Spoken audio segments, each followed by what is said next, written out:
Merci Xavier d'avoir balisé le contenu de mon exposé. Donc en effet, comme vous l'a expliqué Xavier, la vérification déductive, c'est super. Et en fait, en tant que chercheur en vérification déductive, on veut comprendre comment on peut aller plus loin. Donc, pour gérer des langages de programmation plus complexes, vérifier des propriétés plus riches, peut-être que la correction fonctionnelle, et puis plus généralement, voilà, prouver des propriétés plus fines sur nos programmes. Et eh bien voilà, le message de cet exposé, c'est que un bon moyen de faire ça, c'est en utilisant une logique de séparation moderne et puissante comme Iris, qui est une logique de séparation donc fondationnelle, embarquée en coq, et qui est conçue un peu comme une boîte à outils, qui de fait est très réutilisable, puissante et versatile, et donc très pratique à utiliser pour le chercheur en langage de programmation. Et donc voilà, mon but c'est de vous expliquer un petit peu qu'est-ce qui fait, quels sont les principes intéressants dans cette logique. Et pour expliquer tout ça, je reviens un petit peu voilà, aux bases de la vérification déductive, la logique de OR, telle qu'on vient de la voir. Donc, par exemple, dans le style weakest precondition de Xavier ou avec des triplets de OR, les deux sont un peu des présentations équivalentes. Une logique de OR nous permet de prouver des propriétés de correction sur des programmes et nous donne des règles de vérification à appliquer. Donc là, sur les triplets, voilà, vous connaissez un triplet. Au milieu, on a le code qu'on vérifie. On lui assigne une précondition et une post-condition, et puis on essaye de prouver que cet énoncé est correct. Et pour faire ça, la logique de OR, typiquement, nous donne des règles qui sont compositionnelles vis-à-vis de la structure programmée. Et ça, c'est très important. Ça veut dire que si on voit une séquence, on applique la règle pour la séquence, et on peut couper notre preuve en deux morceaux plus faciles a priori à prouver. D'un côté, que le premier morceau de code est correct, et puis que l'autre morceau de code qui vient après est aussi correct, et puis on peut composer les deux preuves, et on a fini. Les deux preuves étant reliées ici par notre assertion Q intermédiaire, qui est la post-condition du premier calcul, la précondition du second calcul, évidemment vu qu'ils sont séquencés. Donc tout ça fonctionne très bien, mais voilà, la logique de OR un peu de base a des problèmes. Elle est limitée pour pouvoir raisonner de manière toujours compositionnelle, puisque c'est ce qu'on veut, sur des programmes qui manipulent de la mémoire mutable, potentiellement avec des pointeurs, et voilà, en général de l'allocation dynamique, tant qu'à faire. Alors, un petit exemple pour illustrer le problème. Supposons que j'ai le programme suivant qui prend deux adresses mémoire L1 et L2, écrit 1 dans la première adresse mémoire, écrit 2 dans la deuxième adresse mémoire. On aimerait prouver que si les deux adresses mémoire sont initialisées à 0, à la fin, L1 contient 1 et L2 contient 2.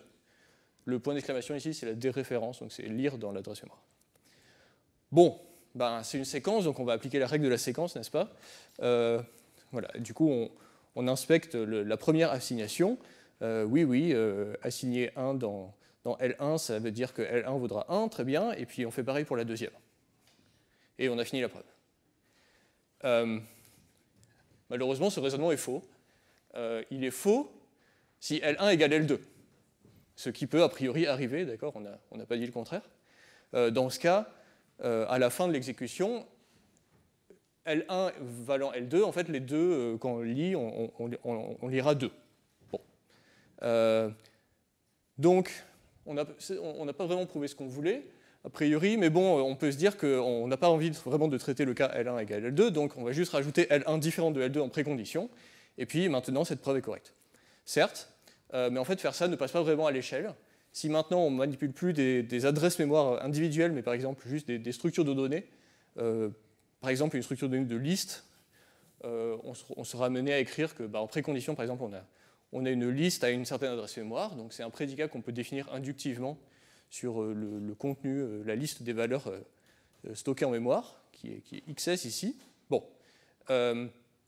Une fois qu'on a fait cette définition, on a potentiellement envie de prouver des programmes qui manipulent des listes, et donc on sera peut-être amené à avoir un but de la forme suivante, où on nous donne une fonction rev in place. Alors c'est la fonction qui renverse une liste en inversant tous les pointeurs. Donc elle fait un parcours de la liste, inverse chaque pointeur, nous renvoie l'adresse de la case finale, et hop, ça nous donne la liste inversée en place.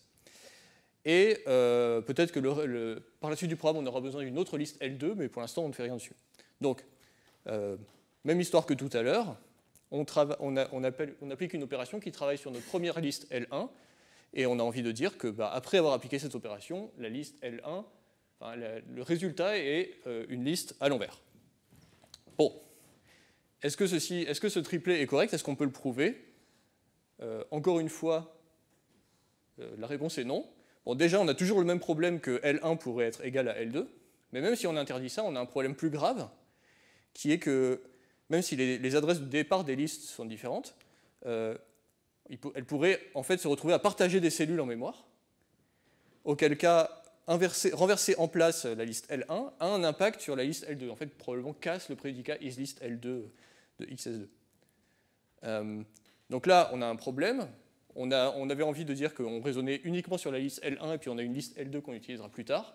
Mais en fait, on ne peut pas vraiment interdire à ce que ces deux listes partagent des cellules et que donc travailler sur l'une casse l'autre. On ne sait juste pas écrire et on ne sait pas l'interdire comme une précondition. Voilà. Bon, c'est pour résoudre ce problème que, entre autres, que la logique de séparation a été inventée. Alors, Xavier en a touché un tout petit mot, mais l'idée, le premier saut conceptuel, c'est de dire que maintenant on va raisonner dans les pré- et les post-conditions de nos triplets avec des formules qui ne sont plus des formules de la logique de d'habitude, mais une logique affine, où les formules ne sont plus duplicables et elles ont plutôt une interprétation en termes de possession de ressources. En particulier, là, on va dire qu'une formule de cette logique de séparation décrit un morceau de l'état mémoire de notre programme. Bon, un exemple de formule, la formule vraie, par exemple, dit qu'en fait, on ne sait pas ce qu'il y a dans l'état mémoire. On a une formule qui décrit, qu'on appelle L point de verre V, que la mémoire contient une case à l'adresse L qui stocke la valeur V. Et puis, on a un opérateur de conjonction séparante, l'étoile, qui nous dit que maintenant, si on a l'assertion P étoile Q, celle-ci décrit une mémoire que l'on peut couper en deux morceaux disjoints, où un morceau satisfait P et l'autre morceau satisfait Q. Voilà. Et on va voir juste après pourquoi c'est une opération intéressante. On a aussi une version, une implication séparante qu'il faut juste lire comme une implication. C'est un morceau de mémoire qui, si on lui donne P, satisfera Q. Très bien. Et l'idée, c'est que voilà, ces assertions maintenant décrivent la possession, le droit d'accéder à un morceau de la mémoire, le droit unique d'accéder à un morceau de la mémoire. Alors, plaçons-nous dans le cadre de la logique de séparation. Pourquoi est-ce que c'est intéressant? Qu'est-ce qu'on y gagne? Eh bien, en fait, on peut réparer très simplement ce triplet qui était faux et non prouvable en remplaçant les « et » par des étoiles. Puisque maintenant, cette étoile nous dit que non seulement on a deux listes qui existent en mémoire, mais ces listes vivent dans des portions disjointes de la mémoire. Donc travailler sur la liste de gauche ne peut pas impacter ce qui se passe dans la liste de droite. On a supposé, juste par le fait d'avoir écrit étoile en précondition, que ces listes étaient vraiment dans des espaces mémoire séparés. Donc ceci est valide, mais en fait, c'est encore un triplet qui contient un peu de bruit. C'est-à-dire qu'en fait, bon, certes, on a cette liste L2 qui est sur le côté, mais on ne travaille pas avec. Donc on aimerait juste même ne pas la mentionner. Et bien, bonne nouvelle, en fait, c'est possible. Il suffit de prouver le triplet en bas en logique de séparation pour qu'il implique le triplet en haut de manière automatique grâce à la règle d'encadrement, la frame rule de la logique de séparation, qui est une règle très générale qui nous dit qu'en fait, si on a prouvé quelque chose dans la logique de séparation, ce triplet en haut là reste vrai si on y ajoute d'autres ressources disjointes, quelles qu'elles soient. Et donc, c'est vraiment ça qui nous permet de raisonner de manière modulaire sur la mémoire. Il nous suffit de prouver des programmes avec les ressources dont on a besoin pour ce programme, et on pourra toujours utiliser ce programme dans un contexte plus général, avec d'autres ressources sous la main qui sont liées à d'autres choses que d'autres morceaux du programme ont besoin de faire. Très bien. Et donc, plus généralement, en fait, dès qu'on a des structures de données un peu compliquées, avec plein de pointeurs et des choses comme ça, donc ça, c'est un dessin tiré de l'HDR de Arthur Charguero. C'est des pairing heaps. Et bon, c'est une structure arborescente avec des mélanges de listes chaînées et de sous-arbres. On voit bien que si on veut raisonner sur la correction de cette structure-là, ça paraît assez essentiel de pouvoir raisonner de manière modulaire sur chaque sous-arbre de la structure, en étant sûr que quand on fait quelque chose d'un côté, ça ne va pas casser le reste de la structure. Très bien. Bon, et toutes ces idées fonctionnent bien, mais au-delà des programmes qui manipulent des pointeurs en mémoire, en fait, c'est aussi des idées qui sont fructueuses pour raisonner sur des programmes dans un cadre concurrent. Et donc, c'est quelque chose dont on s'est rendu compte relativement vite. Si je suis, par exemple, dans un programme où je lance deux calculs C1 et C2 en parallèle, eh ben, on peut leur donner une règle de raisonnement simple en logique de séparation qui dit que si C1 et C2 travaillent sur des morceaux de mémoire disjoints, donc ici identifiés par P1 et P2, alors on peut simplement les vérifier séparément, puisque bon, bah, ils n'interfèrent pas, puisqu'ils travaillent sur des morceaux de mémoire disjoints. Donc c'est une règle de raisonnement très élégante pour ce cas-là. On pourrait se dire que en fait, ça n'arrive pas si souvent de lancer des programmes en parallèle qui n'interagissent pas du tout.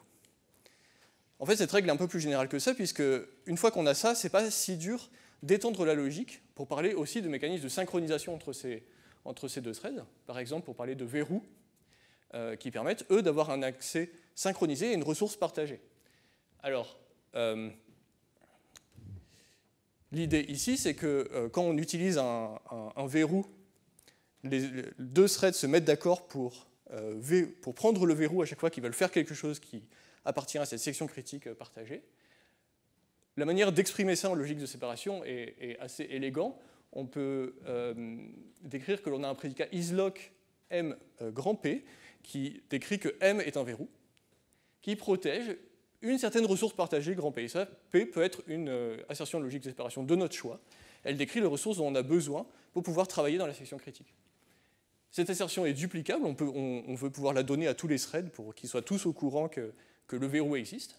Et ensuite, créer le verrou nous demande d'abandonner les ressources sur P et de les assigner au verrou. Et ensuite, un thread qui a besoin effectivement de faire des choses, d'accéder à la section critique, pour obtenir les ressources P, doit forcément acquérir le lock. Et après l'acquisition du lock, ce qui peut bloquer pendant un certain temps, a le droit d'accéder aux ressources P, puisqu'il est sûr qu'il est le seul à être dans la section critique. Et quand il release le lock, il doit redonner les ressources P. Voilà. Bon, les détails ne sont pas si importants. En fait, ce qui est intéressant ici, c'est que la logique de séparation nous permet d'exprimer avec ces différentes ressources un protocole, de décrire le protocole de synchronisation que suivent les threads quand ils accèdent au verrou et pour se synchroniser sur l'utilisation de cette ressource partagée. Et la conséquence, c'est que bon, pour ce genre de logique, on peut par exemple prouver qu'en fait, au final, elle garantit l'absence de data race. Alors bon, je ne sais pas comment on traduirait ça en français, entre les threads. Course de données. Course critique. D'accord, très bien. Bon, excellent. Donc tout ça fonctionne très très bien. En fait, si on veut aller encore toujours plus loin, on a encore quelques limitations. Cette logique n'est pas assez expressive pour raisonner sur des programmes concurrents à grains fins qui font des accès maintenant non synchronisés sur des variables partagées. Et là, il y a un exemple problématique qu'on ne sait pas encore prouver, assez bateau et peut-être un peu frustrant. On a une variable x initialisée à 0. On fait plus 2 sur cette variable de manière atomique dans deux threads en parallèle. Chaque thread fait x égale x plus 2 en une opération atomique. Et à la fin, on veut prouver que le résultat est égal à 4. D'accord ? On ne sait pas dans quel ordre ça va arriver exactement, mais bon, faire que ce soit 2 plus 2 ou 2 plus 2, bon, ça vaut 4. Et on ne sait pas prouver ça. Parce que, en fait, ce qui se passe, c'est que si on essaie d'utiliser la règle de composition parallèle, on arrive au début, et là, on doit couper nos ressources, qui sont juste x pointe vers 0, en deux morceaux pour pouvoir les donner à chaque thread. Et là, on ne peut pas vraiment diviser cette ressource en deux. Voilà. Donc, on est un peu coincé. Alors, pour se décoincer, on peut dire, bon, partons dans notre monde imaginaire, et on va juste essayer de modéliser avec des ressources de notre création le protocole qui est en train d'être suivi par les threads. Alors là, il y a un peu beaucoup de symboles, mais je choisis de modéliser les choses de la manière suivante, en disant, bon, ok, je vais avoir une ressource partagée shared x qui me dit x est partagé vis-à-vis de mon protocole un peu sur mesure. Et puis, j'ai envie d'identifier la contribution de chaque thread à la valeur de x, que chaque thread peut voir localement. Donc ça, ce sera une assertion T1 ou T2 de xn qui dit localement, dans un thread, je sais que j'ai augmenté de n la valeur de x. Et puis, donc cette permission, cette ressource shared, elle devrait être duplicable pour pouvoir la donner à chaque thread. On doit pouvoir initialiser le protocole à partir de juste l'information que x pointe vers 0. Et là, on sait que la contribution de chaque thread, c'est 0 initialement. Et maintenant, on a envie de pouvoir avoir une règle de raisonnement aussi sur mesure pour notre opération fetch and add, qui nous dit que si on sait que la contribution locale d'un thread, c'est n, alors après avoir ajouté k, ça devient n plus k.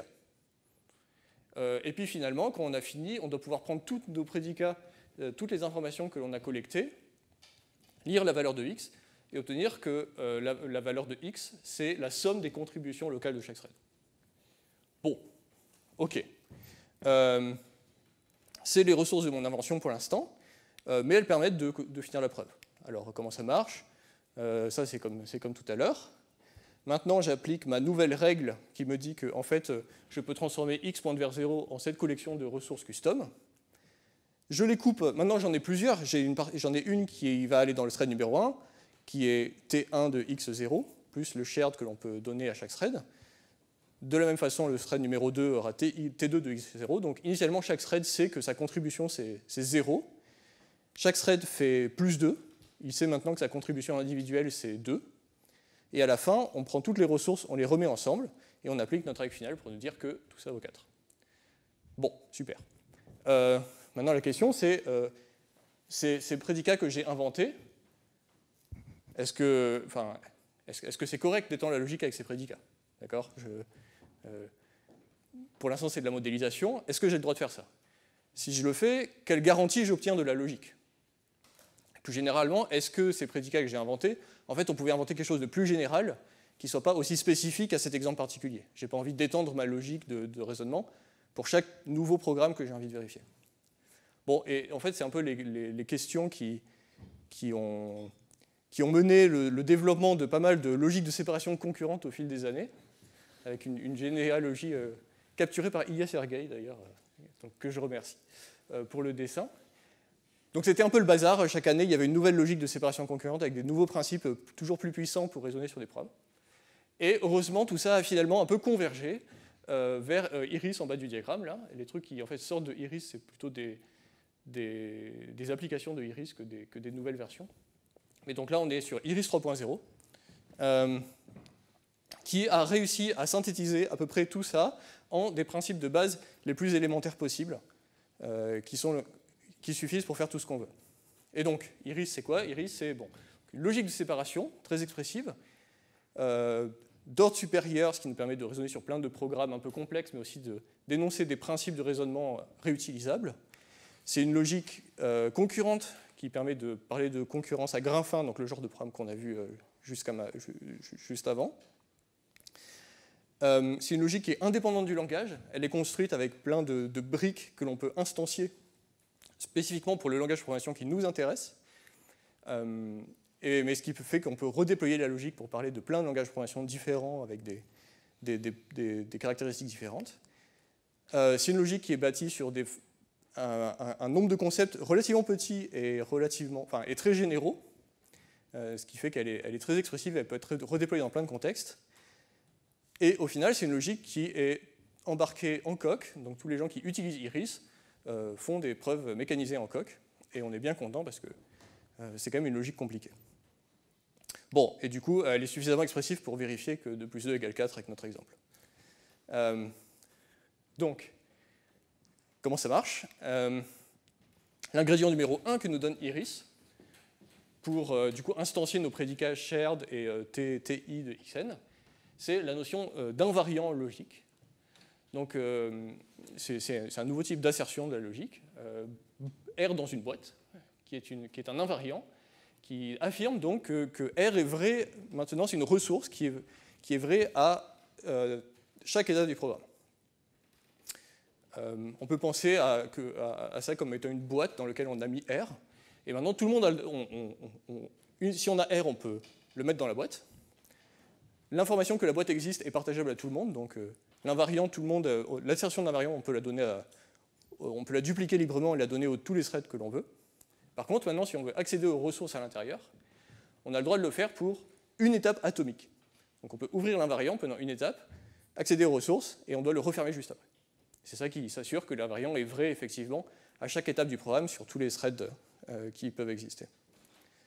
Donc, on va utiliser cette idée-là pour définir, au moins partiellement pour l'instant, notre prédicat shared qui nous dit que x est effectivement une variable partagée entre les threads.